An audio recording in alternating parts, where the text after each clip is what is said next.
In the name of the Father, and of the Son, and of the Holy Spirit. Amen. My dear friends, 40 days we have prepared for the celebration of the Paschal festivities, and we have reached the Paschal Triduum.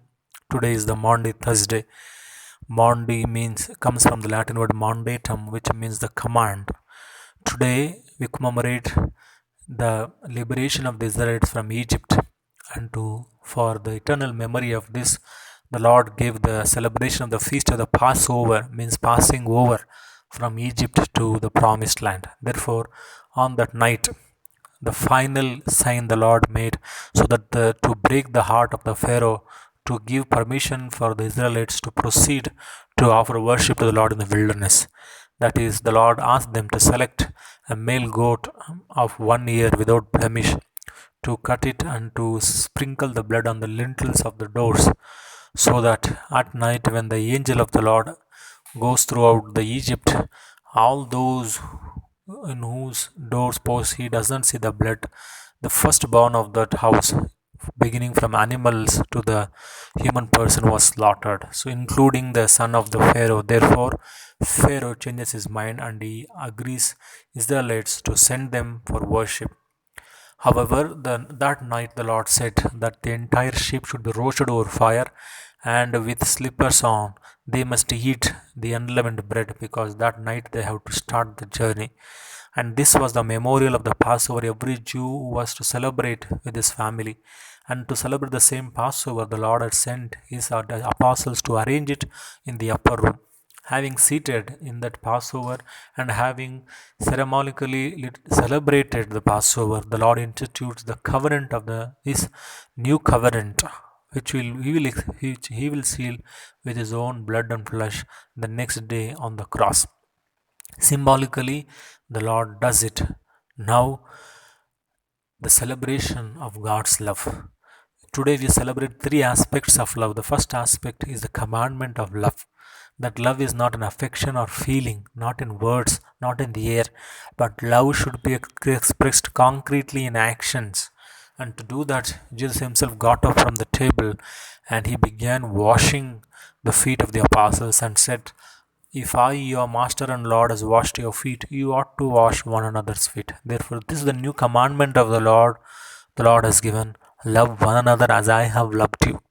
And Jesus has loved us with the service by washing our feet. Therefore, we too need to continue this ministry of service. Secondly, in order to empower us in this selfless service for eternal symbol of His love, the Lord gave us the sacrament of the Holy Eucharist.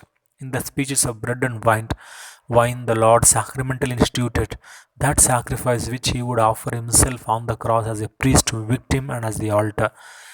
Taking the bread, giving thanks, the Lord said, "Take this, all of you, and eat of it, for this is my body, which will be given up for you." And taking the cup filled with the fruit of the vine, the Lord said, "Take this, all of you, and drink from it, for this is the chalice of my blood, the blood of the new and eternal covenant, which will be poured out for you and for many for the forgiveness of sins. Do this in memory of me." Therefore, this was the eternal symbol of His covenantal love, the most holy Eucharist. And third aspect of His love, to continue this celebration of the most holy Eucharist as everlasting witnesses of His love, the Lord instituted the priesthood, consecrated life, to build the community, to sanctify the community, and to teach the community of His love. Do this in memory of me. When Jesus told this to His apostles, and they received the mandate to celebrate in His memory till He comes again. My dear friends, today we need priests who are broken enough so that God's dream may be realized in them. Priests who are humble enough so that the power of God may be manifested. Priests who are afraid enough to depend solely on the power of God. And for that we need to pray and encourage vocations. Therefore, as we celebrate this day of love, we are invited to reflect upon whether do I continue my selfless service of washing of the feet, as the charity must begin at home? Do I give that witness of love to my children, to my parents at home? Secondly, having participated in the Most Holy Eucharist every day or perhaps on Sunday, do I continue to be the person who create division in the believing community, or do I lose myself in the oneness of the bread and oneness of the wine?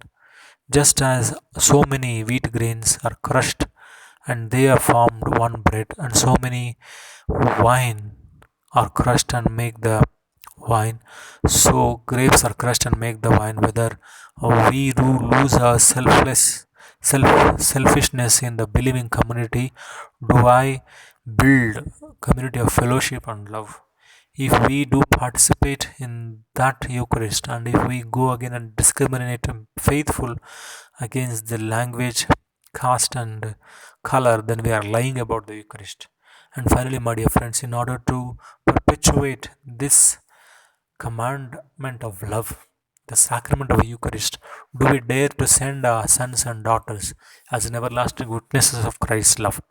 It's very easy to criticize priests and religious, saying they are not holy, they are corrupt, and so on and so forth. When we send our own sons and daughters, then we will realize what is the life that is expected of them. Therefore, let us then pray to all the priests and religious that they may continue to be the ministers of God's selfless love and mercy in this world. This is my will, my one command, that love should dwell among you all. This is my will, that you should love, as I have shown that I love you. No greater love a man can have than that he died to save his friends. You are my friends if you obey what I command that you should do. I call you now no longer slaves, no slave knows all his master does. I call you friend, for all I hear my Father say you hear from me. Jesus our Lord, we thank you for every day you give us your life, your grace in us so that our lives may be made whole. You continue to be at our service. O Lord, having experienced your abundant mercy and love in our lives, move us to see you in our service and we reach out to the other in need so that we may do it for your own self. Help us to realize the meaning and the value of the whole Eucharist that we celebrate. Help us to promote vocation. Help us to encourage our sons and daughters to build your kingdom and to proclaim your good news of love and service. We make this prayer in your holy name, dear Lord. Amen. May Almighty God bless us, may protect us from all evil, and lead us to life everlasting. Amen.